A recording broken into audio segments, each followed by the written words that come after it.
बढ़ते अपराध, महिलाओं के साथ यौन उत्पीड़न, महिलाओं के साथ जिस प्रकार की घटनाएं हो रही हैं, जिस प्रकार से इस देश के अंदर एक बच्चे को पानी नहीं पीने दिया जाता, समाज किस ओर पीछे जा रहा है, ये आप देखने वाली बात है। अगर इन सब के चलते भी अगर इस देश का नौजवान और इस देश के लोग अगर भारतीय जनता पार्टी को वोट देते हैं तो मेरे ख्याल से मैं सोचने को मजबूर हो जाऊंगा, आटे के ऊपर टैक्स लगाया गया, ये काम तो अंग्रेजों किया करते थे, आप तो उनसे बदतर काम कर रहे हैं। आपने हिंदू मुसलमान को आपस में लड़ाया, कौन नहीं जानता। चलिए, भारतीय जनता पार्टी का मुद्दा सिर्फ और एजेंडा सिर्फ एक यही है कि देश में हिंदू और मुसलमान के नाम की राजनीति करना, शिक्षा, स्वास्थ्य, बेरोजगारी और महंगाई को दूर कर देना। तो भारत देश का नौजवान बेरोजगारी के नाम पर जो है आज बीजेपी के अगेंस्ट वोट डाल रहा है। वो इसीलिए वोट डाल रहा है क्योंकि अब नौजवान रोजगार मांगता है, अब नौजवान शिक्षा मांगता है, स्वास्थ्य मांगता है। अब नौजवान आपसे ये नहीं पूछता कि देश के अंदर मंदिर कितने बने और देश के अंदर मस्जिद कितनी बनी है। देश का नौजवान ये कहता है कि आप ये बताइए कि रोजगार देने के लिए सरकारी संस्थाएं कितनी बनी है। नमस्कार, मेरा नाम है तनु और आप देख रहे हैं डेली हिंद। इस वक्त हमारे साथ बातचीत करने के लिए मोहित शर्मा हैं। गुजरात चुनाव किस ओर रुख कर रहा है, कौन सी पार्टी गुजरात में इस बार अपनी सरकार बनाएगी, ये इस विषय पर चर्चा करने के लिए मोहित शर्मा हैं। उनसे बातचीत करेंगे और जानने की कोशिश करेंगे। मोहित शर्मा, आपको सोशल मीडिया पर लोग देखते हैं, यूट्यूब, फेसबुक पर मोहित शर्मा एक चेहरा उभरता हुआ नजर आ रहे हैं। लेकिन मोहित शर्मा, सवाल ये भी है कि किस कैपेसिटी से आप बातचीत करते हैं? क्या आप मोदी विरोधी हैं? क्या आप कांग्रेस समर्थक हैं? जनता जानना चाहती है कि मोहित शर्मा किस कैपेसिटी से बातचीत करते हैं। देखिए, सबसे पहली बात तो ये है कि आज मेरे से ज़्यादा जनता ये जानना चाहती है कि पत्रकार किस कैपेसिटी से बात करते हैं। क्योंकि आपने देखा है कि एक पत्रकार जो नरेंद्र मोदी जी से भी सवाल करता है कि मोदी जी आप जेब में वॉलेट रखते हैं नहीं रखते हैं। मोदी जी, मैंने एलेक्सा से कहा कि एलेक्सा प्ले द सॉन्ग, साजन जी घर आएँ, लेकिन एलेक्सा कहती है कि आएंगे तो मोदी जी। तो ये सवाल आप मेरे से भी करती हैं और मैं आपसे भी करता हूँ। तो मैं आपको सबसे पहले अपना बता देता हूँ कि मैं इस देश के अंदर जो देश के लोगों की मूलभूत आवश्यकताएं हैं, शिक्षा, स्वास्थ्य, बेरोजगारी और महंगाई, और इस विषय पर चर्चा करता हूँ। और ये विषय मेरे ख्याल से देश के प्रत्येक नागरिक का है, चाहे वो हिंदू हो, चाहे वो मुस्लिम हो, चाहे वो सिख हो, चाहे ईसाई हो। और ये विषय देश की तमाम पार्टियों का भी है, सिर्फ भारतीय जनता पार्टी को छोड़कर। क्योंकि भारतीय जनता पार्टी का मुद्दा सिर्फ और एजेंडा सिर्फ एक यही है कि देश में हिंदू और मुसलमान के नाम की राजनीति करना, शिक्षा, स्वास्थ्य, बेरोजगारी और महंगाई को दूर कर देना। जो ये आपकी सोच का और आपके देखने का एक नज़रिया है। मैं सरकार से सवाल करता हूँ तो न जाने आपत्ति आपको क्यों होती है। दूसरी बात यह कि एक बात आप मुझे बताइए, अगर कोई गणित का प्रश्न है और उस गणित के प्रश्न का आप जवाब नहीं जानती, तो आप मुझे ये बताइए कि आप कौन से अध्यापक से उस सवाल का जवाब लेंगी? हिंदी के टीचर से लेंगी या गणित के? तो आज देश के अंदर सत्ता पर राज कौन कर रहा है?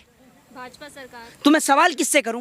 अच्छा मोहित शर्मा, गुजरात में जो क्या मुद्दे रहने वाले हैं इस बार, जिस पर जनता वोट देगी? क्योंकि बार बार भारतीय जनता पार्टी गठबंधन के साथ सरकार बनाती है या कैसे भी जो सरकार बना लेती है, लेकिन कहीं ना कहीं कांग्रेस जो है वो पीछे नजर आ रही है। तो क्या मोहित शर्मा, क्या मुद्दे हैं इस बार? देखिए, मैं आपको बता दूं, मैं किसी पार्टी को जो है रिप्रेजेंट नहीं कर रहा हूं। सबसे पहली बात तो ये कि गुजरात को सोचना चाहिए। गुजरात जो गांधी की भूमि का देश है, गुजरात वो देश है जो अपने आप में साबरमती आश्रम से लेकर महात्मा गांधी, बापू से लेकर सभी के लिए जाना जाता है, ठीक है ना। अब गुजरात की उस भूमि पे अगर एक महिला के साथ बलात्कार होता है और उस भूमि पर बलात्कारियों का स्वागत फूल की माला पहनाकर किया जाता है, तो ये सवाल पहला खड़ा होता है। दूसरी बात यह कि गुजरात हो, चाहे फिर वो कोई भी भारत देश का कोई भी राज्य हो, चाहे वो राजस्थान हो, चाहे फिर वो पंजाब हो, चाहे वो हरियाणा हो, चाहे फिर वो कोई भी उत्तर प्रदेश हो, कोई भी राज्य हो, हर एक प्रदेश का नौजवान आज रोजगार मांगता है। अगर इस देश के अंदर पेट्रोल का रेट बढ़ रहा है तो ऐसा नहीं है कि पेट्रोल अगर यहाँ पर आपको मुंबई के अंदर अगर आपको 80 रुपये लीटर मिल रहा है तो आपको गुजरात के अंदर 40 रुपये लीटर मिलेगा, ऐसा नहीं है। 1-2 रुपये का अंतर और हेरफेर देखने को मिलता है। अगर बेरोजगारी है तो पूरे भारत देश के अंदर है। तो भारत देश का नौजवान बेरोजगारी के नाम पर जो है आज बीजेपी के अगेंस्ट वोट डाल रहा है। वो इसीलिए वोट डाल रहा है क्योंकि अब नौजवान रोजगार मांगता है, अब नौजवान शिक्षा मांगता है, स्वास्थ्य मांगता है। अब नौजवान आपसे ये नहीं पूछता कि देश के अंदर मंदिर कितने बने हैं और देश के अंदर मस्जिद कितनी बनी है। देश का नौजवान ये कहता है कि आप ये बताइए कि रोजगार देने के लिए सरकारी संस्थाएं कितनी बनी हैं। बेचने वाली संस्था तो आपको पता ही कि रेलवे बिका, एयर इंडिया बिका, बीएसएनएल बिका और एमटीएनएल बिका। बिकने वाली संस्था तो सभी को पता है, लेकिन अब नौजवान ये पूछता है कि देश में रोजगार के लिए कौन सी संस्था बनी है जहां पर रोजगार दिया जा सके। लेकिन मोदी जी तो वहां से आते हैं, गुजरात से, तो कह रहे हैं कि भाजपा की सरकार ही रहेगी, काफी समय से राज कर रही है। मैं आपको बता दूं, कोई ज्यादा बड़ा आंकड़ा नहीं है कि जो भारतीय जनता पार्टी ने कोई एक बहुत बड़े बहुमत की जीत दर्ज करी हो। दूसरी बात यह कि उस समय के माहौल में और आज के माहौल में जमीन और आसमान का अंतर है। वो अंतर इसलिए है कि उस समय देश के लोगों को जो है वो राष्ट्रवाद का पाठ पढ़ाया गया था, देश के लोगों को हिंदू मुसलमान के नाम पर लड़ाया गया था, तब जाकर बीजेपी इतना बहुमत हासिल कर पाई थी। और ज़्यादा बड़े बहुमत से हासिल नहीं जीत पाई है वो। गुजरात का अगर आप देखेंगे तो कुछ ही जो सीट हैं उनका हेरफेर है, ज़्यादा बहुमत से बीजेपी गुजरात के अंदर सरकार नहीं बनाया। लेकिन अब का माहौल दूसरा है। अब का माहौल इसलिए दूसरा है कि अब के माहौल में देश के अंदर बेरोजगारी बढ़ती जा रही है, अब के माहौल में सरहद पे जवान शहीद होता जा रहा है, खेत का किसान शहीद होता जा रहा है। तो इसलिए अब का माहौल बहुत अलग है। जिस प्रकार से देश के जो जवान हैं उनको अग्निपथ की स्कीम लाके 4 साल के लिए उनको चौकीदार बनाने का प्रयास किया गया, जिस प्रकार से देश के किसानों को 1 साल के लिए सड़कों पर बिठा दिया गया, उसके बाद 700 से ज़्यादा किसान शहीद हो गए, जिस प्रकार से लगातार पेपर लीक के मामले जगह जगह से देखने को और सुनने को मिले, जिस प्रकार से महिला उत्पीड़न, यौन शोषण जैसी घटनाएं, बलात्कार जैसी घटनाएं सुनने को मिली, जिस प्रकार से बलात्कार करने वाले भारतीय जनता पार्टी के एमएलए पाए गए, तो उस वक्त के वक्त में और आज के वक्त में ज़मीन और आसमान का अंतर है। इसलिए इस देश की जनता भारतीय जनता पार्टी को नकारती है। पर उत्तर प्रदेश चुनाव में भी यही बात आप लोग कह रहे थे कि नकारती है जनता, लेकिन उत्तर प्रदेश में भी भारतीय जनता पार्टी की सरकार बनी, महिला सुरक्षा की बात भारतीय जनता पार्टी की सरकार करती है। भारतीय जनता पार्टी साफ तौर पर दावा करती है कि आज महिलाएं पहले के मुकाबले ज़्यादा सुरक्षित महसूस कर रही हैं। ये आप मुझे एक सवाल का जवाब दीजिए कि भारतीय जनता पार्टी के एक पूर्व एमएलए थे कुलदीप सिंह सेंगर, जिन्होंने एक बेटी के साथ बलात्कार किया।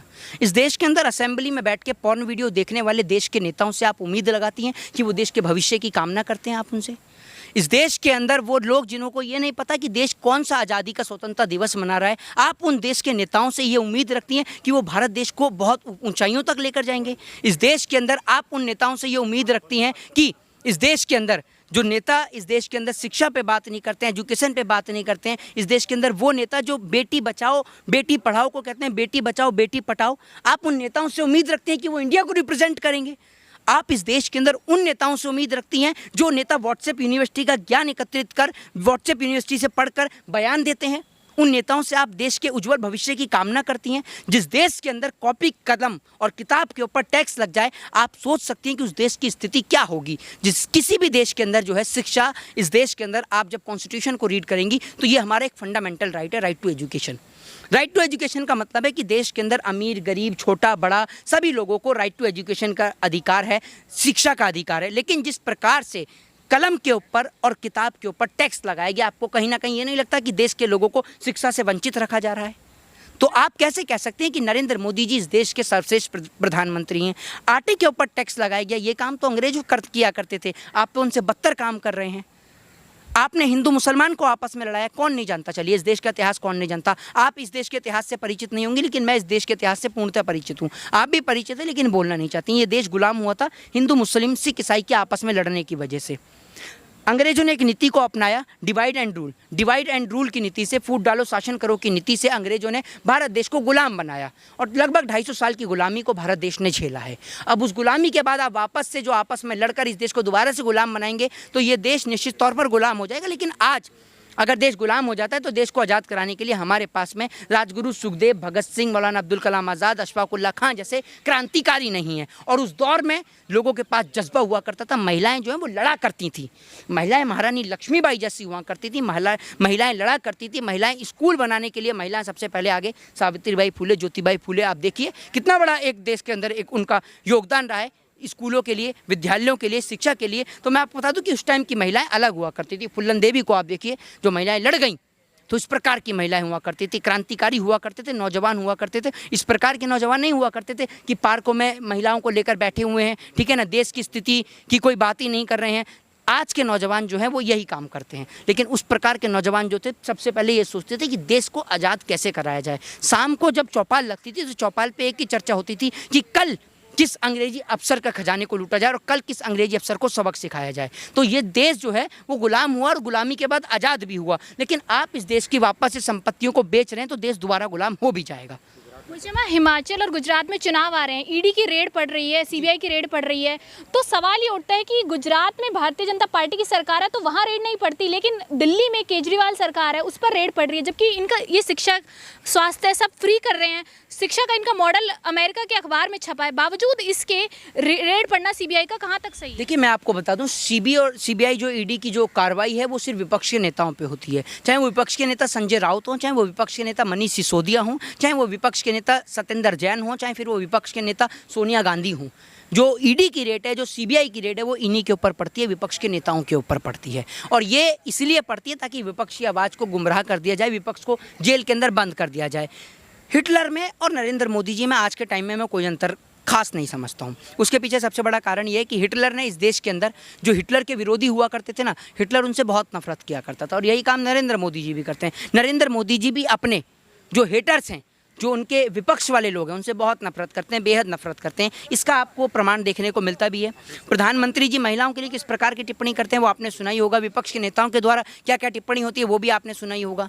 पर बावजूद रोजगार, शिक्षा, स्वास्थ्य, इन सबको हटाकर जनता वोट देकर भारतीय जनता पार्टी को क्यों सत्ता में बिठा रही? क्या 2024 में नरेंद्र मोदी वापस आएंगे? देखिए, ये सवाल तो आपको मैं एक बात बता दूं कि अगर देश की जनता बेरोजगारी को नहीं देखेगी, अगर देश की जनता देश की अर्थव्यवस्था को नहीं देखेगी, देश की इकोनॉमी को नहीं देखेगी, देश की जनता इस देश के अंदर बढ़ती बेरोजगारी, बढ़ते अपराध, महिलाओं के साथ यौन उत्पीड़न, महिलाओं के साथ जिस प्रकार की घटनाएं हो रही हैं, जिस प्रकार से इस देश के अंदर एक बच्चे को पानी नहीं पीने दिया जाता, समाज किस और पीछे जा रहा है, ये आप देखने वाली बात है। अगर इन सब के चलते भी अगर इस देश का नौजवान और इस देश के लोग अगर भारतीय जनता पार्टी को वोट देते हैं, तो मेरे ख्याल से मैं सोचने को मजबूर हो जाऊंगा, और मैं ये सोचूंगा भी इस बात को कि क्या मैं जो बोलता हूं खड़े होकर, मेरा बोलना पूर्णतः व्यर्थ है, क्या मेरा बोलना पूरी तरीके से वेस्ट है, ये सोचने को मैं मजबूर हो जाऊंगा।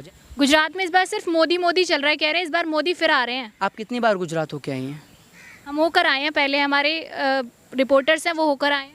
देखिए, मैं आपको एक बात बताऊं, सुन लीजिए, आप रिपोर्टर्स हैं, आप होके आए हैं, मैं भी गुजरात होके आया हूँ, ठीक है ना। मैं भी अहमदाबाद भी गया, सूरत भी गया, ठीक है ना, भावनगर भी गया, गुजरात के कई ऐसे राज्यों में, इलाकों में मैं गया, ठीक है ना। तो ऐसा नहीं है कि जो मोदी मोदी हो रहा है, मोदी मोदी सिर्फ इस देश की नेशनल मीडिया को देखने के लिए मिलता है। व्हाट्सएप यूनिवर्सिटी पर जो ज्ञान आता है उसी को देखकर जो है इस देश के नेता भी बात करते हैं, और मुझे लगता है कुछ पत्रकार भी आजकल व्हाट्सएप से ज्ञान लेने लगे। तो व्हाट्सएप का ज्ञान छोड़कर हिस्ट्री की किताबों को पढ़ना शुरू करिए, फिर पता चल जाएगा भारत कितना सुनहरा देश है, जिस देश में मोदी मोदी नहीं, हर हर मोदी नहीं, इस देश में हर हर महादेव की गूंज सुनाई देती है, हर हर संविधान की गूंज सुनाई देती है, जो घर घर तक सुनाई देती है। जय हिंद, जय भारत, वंदे मातरम। बहुत बहुत धन्यवाद। मोहित शर्मा थे, उन्होंने सभी मुद्दों पर अपनी राय बेबाकी से रखी।